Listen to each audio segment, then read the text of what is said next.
Okay.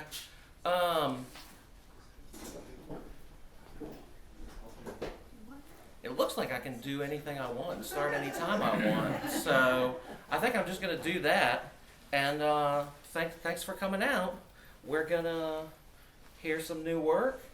And this first one's called Call Off the Jihad. I Just Saw Hee-Haw. Fried Navy. Steamed Army. Grilled Air Force. Boiled Marines. Shucked Coast Guard.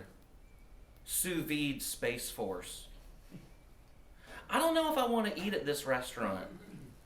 It doesn't have an about section on their website. It makes me nervous not to know the owner's stories, what makes them tick, what former paths they've trod, what they've risked for my delectation. Frankly, I require a compelling narrative from the people with such close access to speculative capital that they can hire people to chop and saute onions and incorporate those transformed vegetables into a delectable and nourishing morsel for capriciously discerning palates across the region. My next alimentary appeasement needs to come from a restaurant with a buoyant but still homely about section as part of their online presence.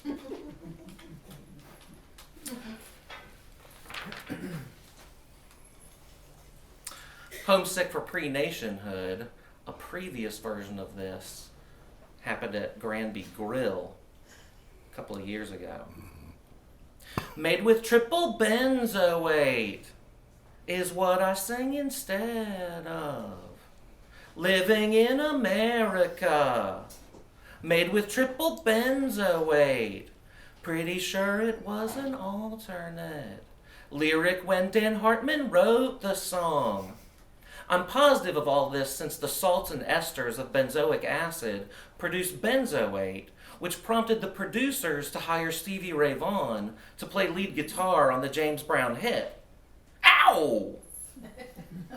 Everyone inspired by the white crystalline acid C6H5COOH being found equally as naturally in cranberries, for example.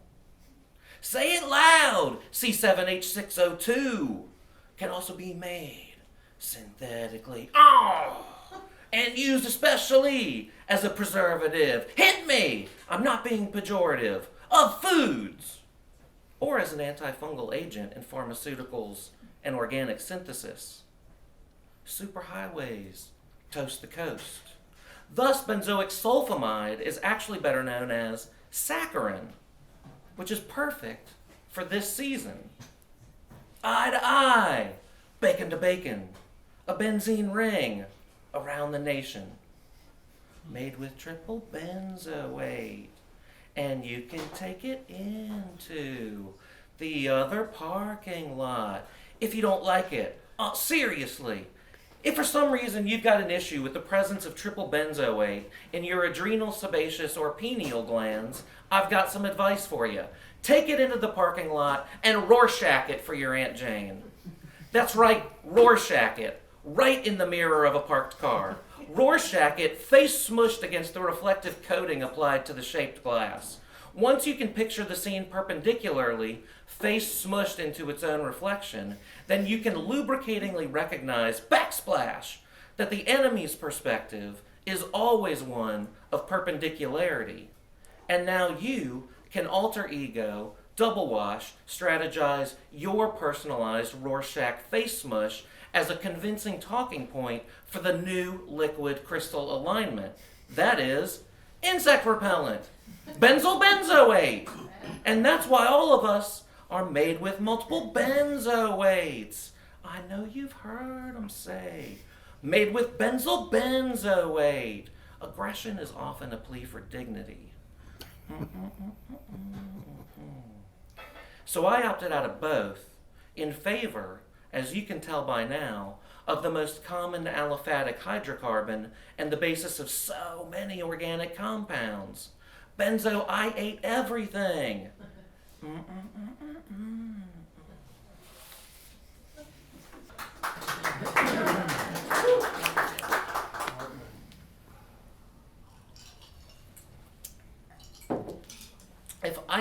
overcome all of my shortcomings, I could finally become a sex addict.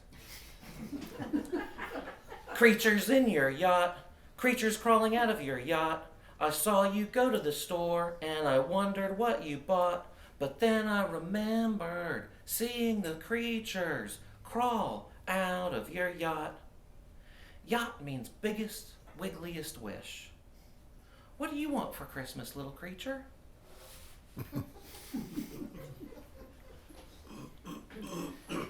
Oh, to have music for nothing.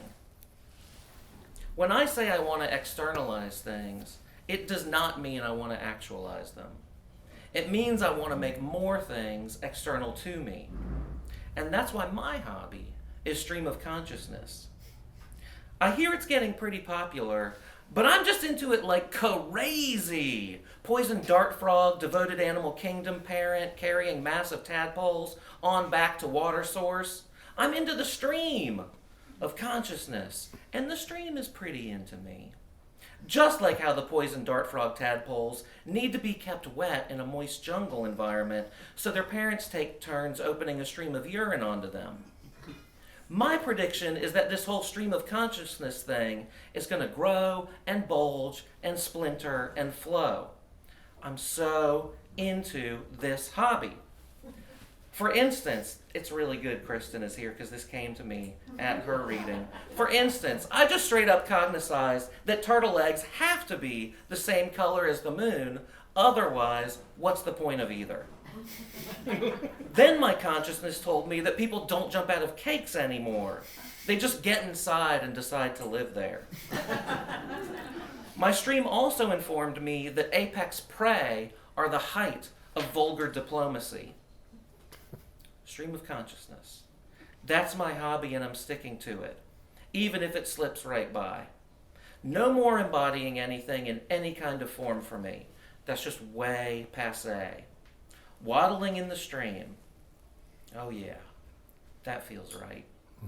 It might look a lot like wallowing from the outside, but I promise you, it's a waddle. If I was worried about it shedding steam, not sticking, not catching on with strangers, I would get stickers made to help others discover the bounty of this passion. But that'd ultimately gorgonzola, you know, be citrusly antithetical to the practice of anti-actualization. I'm making more things external to me by not allowing things, like these stickers, to take form. Gosh, but if I did make them, I can kind of see it. They'd say, I'd rather be advertising my hobby. Speaking of stickers, I did make stickers because that was not autobiographical. And they're on sticker paper, so you can still stick them onto things. And as this note says, they're made for your favorite flat and cylindrical surfaces. Water bottles, towel bars in other family members' homes. You can frame them by wrapping them onto a poster tube and then thread some twine through it and then wear them as a necklace. Sticker necklaces. This one is not a sticker, that's a painting. Speaking of, keeping toothpicks in the bathroom is a bold move. Since who is employed that isn't a psychologically vulnerable miniature warlord today?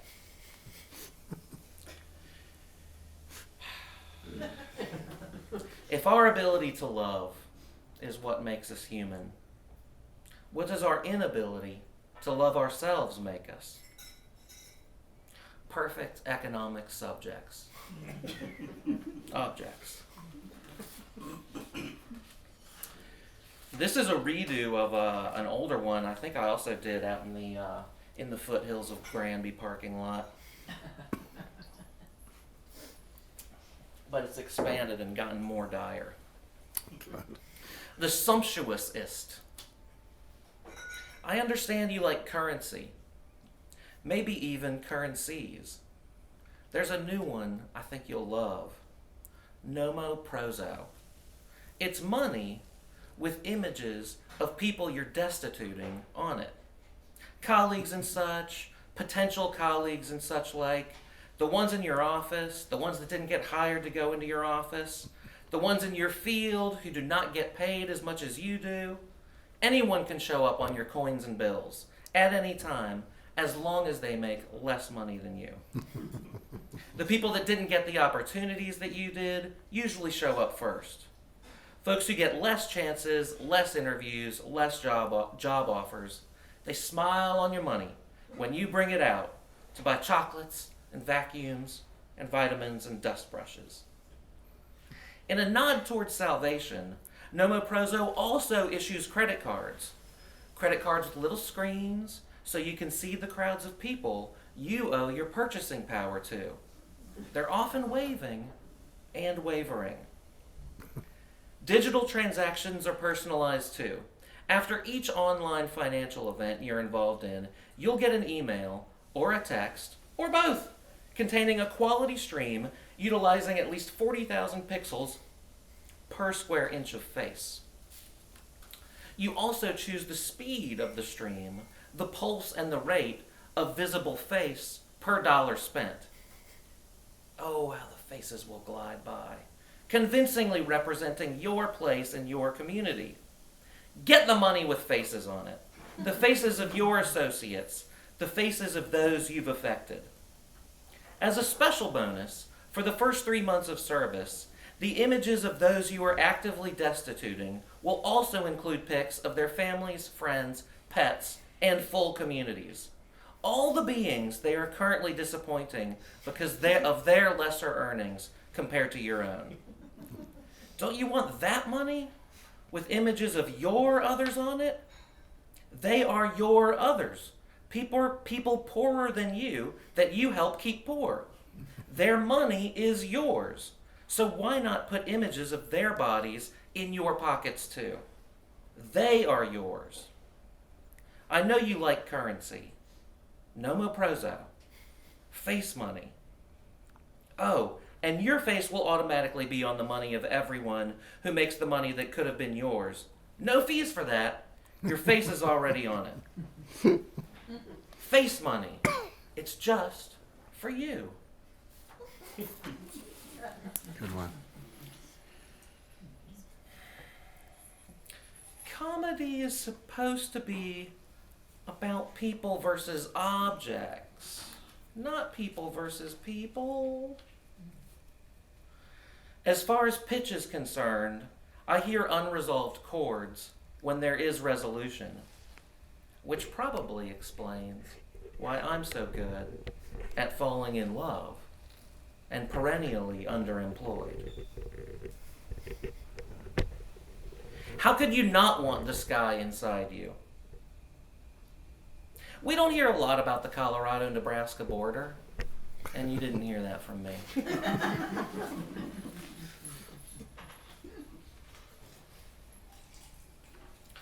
The world was our system of an oyster down. 71 dead bodies on a boat, and I'm the only survivor. What did I do? What didn't I do? How do I live? Who do I screw? The sex life of a disaster survivor. Will they believe it was the wind and the waves? I swear I didn't do anything bad. Some people just died and I didn't.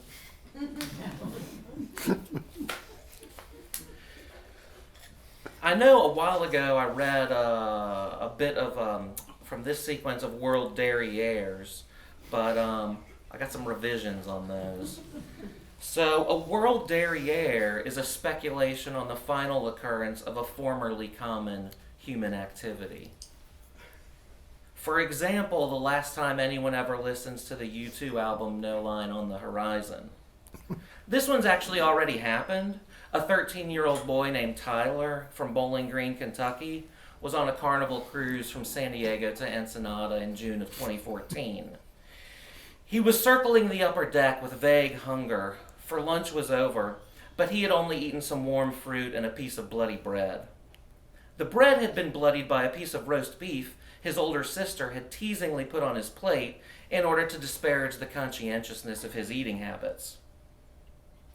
He walked the edges of the deck with his hand gliding along the rail, simmering with unease at the animosity his vegetarian loins cultivated within his own family. He stopped to look at the ocean and search for something to listen to on his phone, and then he remembered the cover art for U2's No Line on the Horizon, and it matched the isolation of his tummy. He turned it on and surmised the great undoing of his future adulthood from the combination of the wind tickling his flip-flopped feet and the too easily weaseled rhythms of the shimmery pop rock. He found a vacant body-length beach chair made of PVC and made himself at home with a towel. After he got comfortable, he researched the chair specifications and was relieved to discover that it could hold up to 250 pounds. Given his slight 110-pound frame, he consciously gave in to the heaviness of the music plumbing his head and buried himself under the additional 140 pounds of guitar-glittering pressure the chair's manufacturing safely opened up for him to invite into his revel. As Bono whimpered the final lumbering lines of the album, "When your story ends, gonna last with you longer than your friends," the final track dissipated into the smell of a sweaty sunburn. No one has listened to the album since, and no one is ever going to listen to that album again. That was its world derriere. It's another one from that series.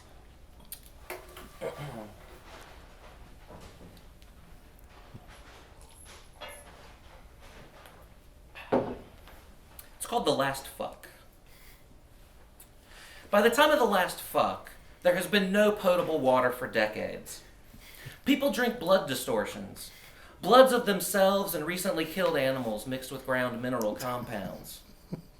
Shelley prefers her own blood diluted with a little raccoon urine and limestone tears when available. Sam also prefers Shelley's blood to his own, which makes for aggravated trading. Luckily, they don't trust each other and only meet every 10 days to discuss Fahrenheits, sonar angles, and recent fun with semi-poisonous plants. And to fuck. Though they haven't seen any other humans around since they first met, they think it's worth trying to get Shelley pregnant because, at this point, they both like to drink someone else's blood. Sam had a cat when they met, and he was alone so often with it that he had taken to crawling on all fours and acting like a cat, primarily with the undulations of his back and his ass. He was doing what he called the slinky spine when Shelley first discovered him, and though she was encouraged by his existence, she was turned off by his being. He overcame her dislike by relentlessly playing his cheeks like bongos until her personality was so thoroughly warped by his presence that she began submitting to occasional copulatory forays. First, they tried the wheelbarrow, because Shelley refused to interact with Sam unless he was standing up. His feline pretensions had cut a deep scar, a scar in the shape of a shoe that lived inside her chest and made her feel like a raw potato. She blamed the lack of an immediate pregnancy on the postcardy flavor of Sam's insertions. She felt like he was merely sending a warm greeting from a faraway place. Sam responded by incorporating bird calls and rustling foliage into the foreplay, which helped for a while until Shelley realized that Sam was getting in the mood by pretending to be a cat on the hunt. I'm the pussy, Sam. Me. I've got the pussy. It's right here. You can't be acting like a pussycat trying to get into my pussy. Okay. Boo. What? Trick or treat? So when we fuck, it's Halloween now? No, I'm trying to say that I'm not scared. Not of you, or any ghosts, or asterisks, or any merciless symbol of otherness. What about fractals? I told you about my fear of fractals in a moment of twisted vulnerability, Shelley. I can't believe you're throwing this at me now. Sorry, I was just kidding. You can fuck me and be afraid of fractals at the same time. But if I come, I'm going to be thinking about Mandelbrot when I do, just so you know. Sam whinily squeezed her. Please turn back over. No, you turn over. I don't want to look at you. Then close your eyes and think about Garfield, you cartoon. Shelley, I've got a solution. You lie on your back. I'm going to lie on top of you, but backwards, with my head by your feet. I believe this is called the helicopter. I'll get in you and won't have to look at you, and you can look straight up at the sky and think of the Dendrite Julia set for all I care. Okay, I'll try it. But I might stare with lusty ferocity at your ass and balls while you do me. Oh, whatever. Please spread your legs. Okay. Yeah, damn, Sam. That feels pretty good. Keep it in there, pal. Sam could smell Shelley's turbo nest, and he did like it. He was staring at the rock underneath them and had no anticipation of what would be his last thrust. But Shelley was looking up, and she saw the giant boulder silently appear out of the side of her eye and float above them for a long series of moments. Why they always fucked out in the open on giant piles of loose rocks was her idea a long time ago, but the looming rock in the air made her regret the ease with which Sam had acquiesced to the indulgence of her risky desire years before. She gripped Sam's dick with her vulva and gripped his ass with her hands to securely press him down into her so they would be as clustered as possible at the moment of impact. Their deaths might have been instantaneous, but her consciousness of it lingered. She anticipated the outline of the fossil they would make, 2 sets of mildly splayed legs pointing in opposite directions, their torsos combined in a vector of ribs. Shelley could see all this as her cranium cracked and slid down the shelf they had perched upon, her thoughts equally seeping down the rock. These didn't last long, but they allowed her to visualize the scene of crushed bone and blood and brewing fuck juice. She saw the scene from within, her body spreading out into a billion new organisms of crud, and she saw the scene from above, as a student would have discovered it in a textbook, 2 bodies making a bow tie crushed into the rock. And she also saw it from a foreign point of view she didn't recognize, but which didn't feel alone. Spooky fucking mindfulness. Very good. I think last time I was here I read The Last Schnitzel. Sounds familiar. Okay, that's good. So I recently did a reading in this town on the very western edge of France, and the guy who invited me was like, "Can you do it all in French? Because nobody here really is going to get the English." And I was like, "Not really, but I'm going to try." And I learned some things translating a bunch of things into French and trying to speak them. So I'm going to give you one French one, and then I'll give you the English.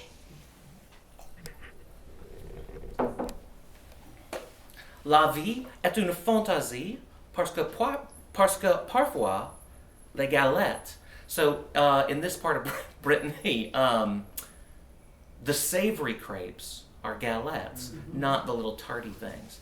So, parce que parfois les galettes savoureuses, roulées serrées, qui sont piquées sur les bois des licornes, étouffées autour de la corne, et glissées de haut en bas, parfois ces galettes sont réelles. Voilà le titre. J'avais l'impression que mes troubles étaient presque terminés, enfant. Mais je n'avais qu'à moitié raison. C'est sûrement le trou de mon pantalon qui a disparu.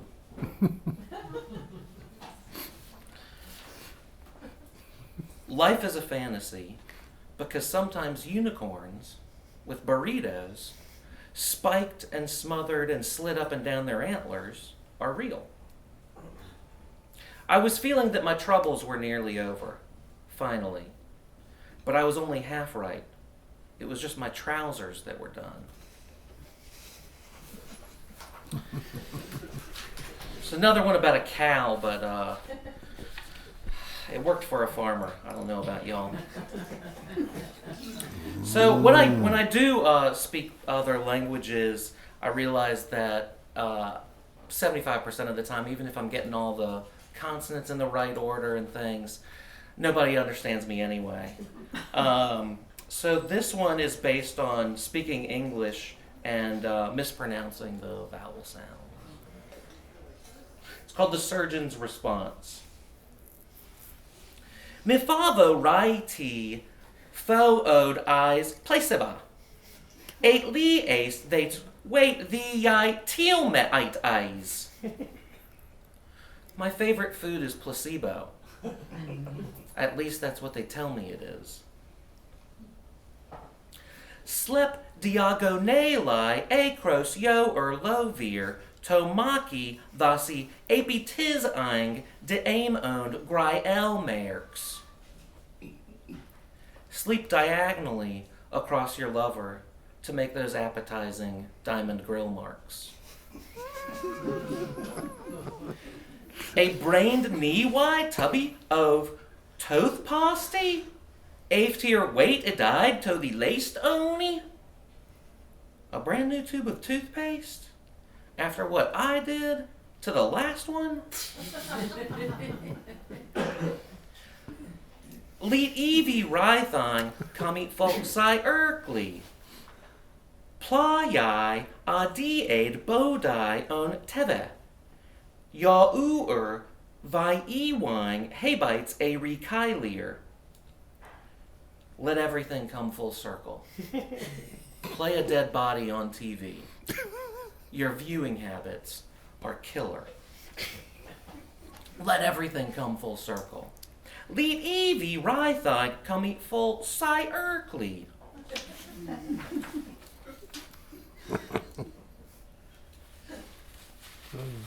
This one's for the art historians out there. Theo van Dusenberg did diagonally. I'm sick of how heavy glass is when a hamburger is so light. I'm sick of how much a difference the cabinets make. I'm sick of the divorced shaman's lack of differentiation between a star's kinky twinkle and the moisture in the corner of my eye glistening. I'm sick of the stating of the obvious in more and more laborious detail becoming a popular and rewardable artistic practice. I'm sick of how good a roommate dizziness is. I'm sick of the temptation to mule at the sun. I'm sick of the journal of what looks like the same person dancing. Can't more people dance? Please? Dear Abby, am I sick of how long I should leave fresh salsa after it's decayed from having been thrown on the wall in a fit of rage? I'm sick of alligator meat pencil drawings. I'm sick of the non-universality of clothing discomfort. I'm sick of the tiger junk mail cornhusk note I wrote to myself, making less and less sense to me the more I look at it.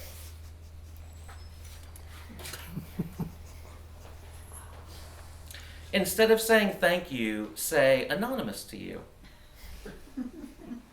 It's not arachnophobia if you're a dentist. It's not vertigo if she likes it. It's not suspicious if you're encouraging.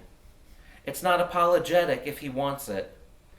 It's not projected if I can sweetly envision one single palat done by one individual Socrates. One palat per Socrate. Sweet and sour chicken, Margaret Thatcher urinated.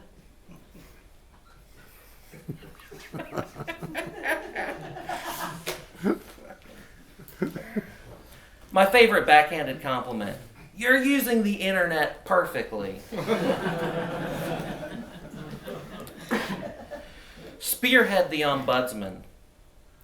A yellow jacket landed on the rim of her stemless wine glass.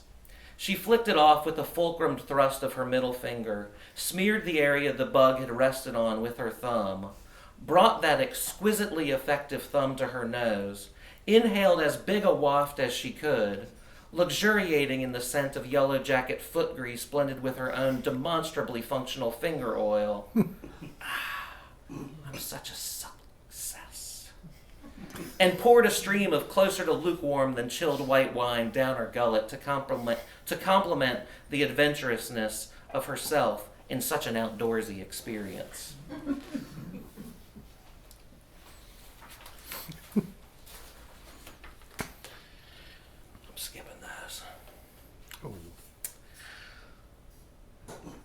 This is a real new one that I've been working on for a while, or been thinking about, but I didn't figure out something until a couple of days ago. This title is horrible, and it won't last, but right now it's called A Wireless Wonderland of Infinite Delight. Boost mobile, now! Divination Showdown. In this corner, the Santa Ana winds, aka the winds of change, spinning at up to 65 miles per hour. They're vastly dry and can cause a whole ton of static electricity. The sensitive superstitious among us also say they can make you real edgy. And in this corner, Mercury in retrograde, aka the cosmic mindfuck. Or Mercury retrograde, to be grammatically correct. But who can be grammatically correct when Mercury is in retrograde? Because that shit looks like it's spinning backwards around the sun. And not backwards like some left-handed Bo Peep got in the sky and spun it, but like its orbit is reversed. And I have enough trouble communicating in accord with linearity.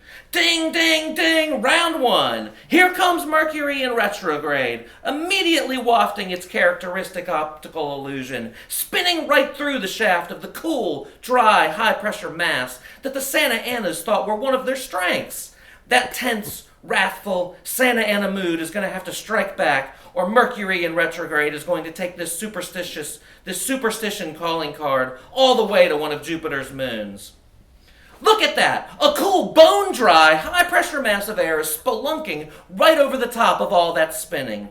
If it can contain the whole sphere of Mercury, a new unease will be bound to pervade. The low humidity is struggling to cherry the planet's zenith as the unshakable feeling of bad luck, so native to Mercury's flip side, digs in.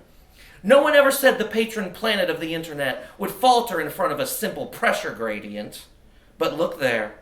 11 o'clock. The warm, compressionally heated air mass of the Santa Anas is using an uplift of wind speeds to charter a path around the axis of Mercury, and it's got it. Now it can come from a higher altitude and flow straight the friggity biscuit downhill on the other side and wrap it up. Oh wow, have you ever seen a movement from such high to low pressure and with such snapping instantaneity? Not to mention the timing, right in the pocket of winter. That wrathful reputation is proving to be menacingly accurate. Hold on, though. What is that? Billowing up from the planet's shadow side and pushing against the high-altitude transition. Is that... No, it can't be. But it is. It's a mass clown grave. Mercury summoned its reemergence out of the earth, and now the spirits of the mass clown grave are surrounding the ring that is actually a square and fulcruming up against the Santa Anas. It's the mass clown grave uprising from the Illinois-Indiana circus train disaster of 1918. We've got a mass clown grave uprising entering the ring. We've always known there was some bad blood between all these cosmically, biologically, spiritual forces ever since the wreck took place in Indiana, but the victims were buried in Illinois. The peaceless souls of those performers and roustabouts making a robust push for ultimate superstition powerhouse now. The floppy shoes are capturing the Santa Ana's best balmy torrid winds and laughing right in the face of the frigid Arctic air summoned from Canada. The multicolored clown wigs are being tauntingly cut into maple leaf shapes as the bodiless clowns demonstrate a total lack of respect for Canada's Arctic Circle. A haunted clown car rolls up, and an infinite number of clown spirits emerge from both sides of the car, causing radical mercurial consternation, to spin or not to spin. 86 perished in the original circus disaster, and the troupe only missed one gig, but the moral scars left by this demonstration of mass clown grave strength are leaving no doubts about who's really in charge of the vibe shifts. The Santa Ana winds have been contained in one surprisingly small purse that holds an endless scarf, and Mercury isn't even spinning backwards anymore. It's just twirling along like any other orb, tied to a string that the ghosts play at giving and taking from each other. Clown ghosts. Love and one more line. Love and communication, domains of human experience deemed by academia to be non-subjects, and that's just how the unpossessed clowns like it.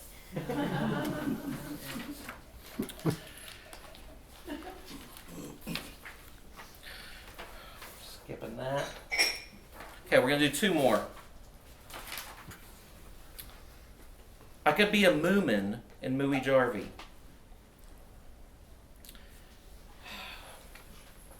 Just enough.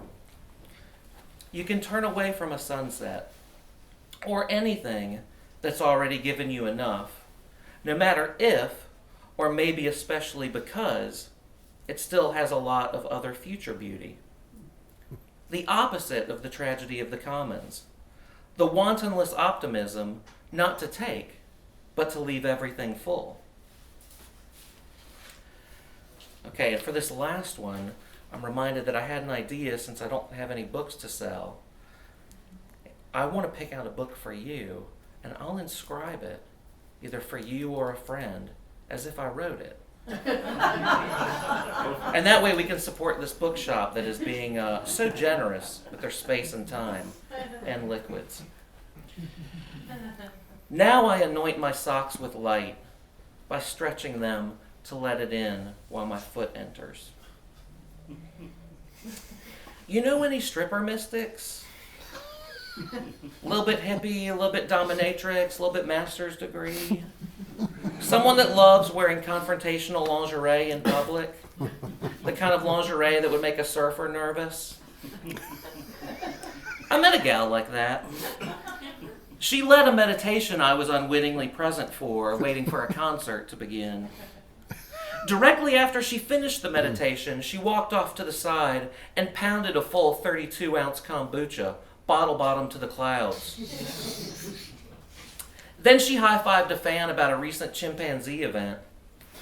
Then she pulled her hair back into a long ponytail, pulled a machete out of her long yoga bag, and slashed that ponytail off.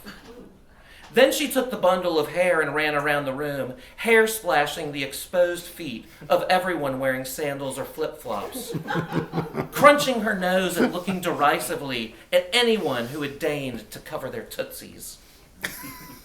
All the while, the fermented fizz of the kombucha was chortling out of the corners of her mouth, dragging a wave of saliva that pendulum swung in contrary rhythm to the ferocious lashings of her just-cut hair. I should have never talked back to that parade. I should have never talked back to that parade. She moved towards me and mumbled about the generosity of water, oblivious of Alaska, of Iraq, of every actual situation not circumscribed by Western industrial prana. I tried to escape before she could get to me, but she sensed my misapprehension, rushed over, mouth stretched open, hissing like a cursed possum, and showered my whole body with her split-end exorcism. I got up, walked toward the exit, and saw that in her humongously oversized, flaky, faux leather purse, there was a pink bunny floating pleasurably in a pool of obviously unpasteurized milk. It looked up at me, shook its head back and forth in psychedelic satisfaction, and made a point of slowly closing both of its blue circled eyes, as if it was trying to say, yum, to what it was so actively representing. No animals suffered in the making of this poem, but oh, so many people did.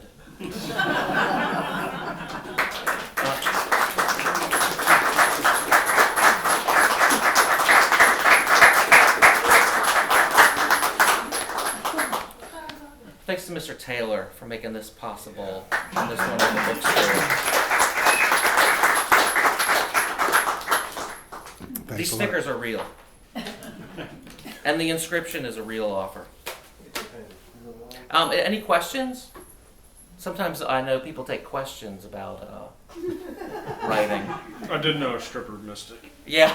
Just fine. Statements? Any statements? Additional statements? Sold the lead. I would be comfortable asking the questions that I have in front of all these people. Okay. That's a valid statement. It is a statement. Yeah. Statements and questions are available. Yeah, But, equal. yeah. Oh, yeah. Equal. Otherwise, enjoy the rest of your evening.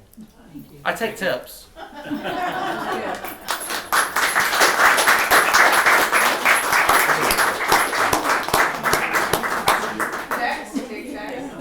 Check checks and faxes. Faxes and checks.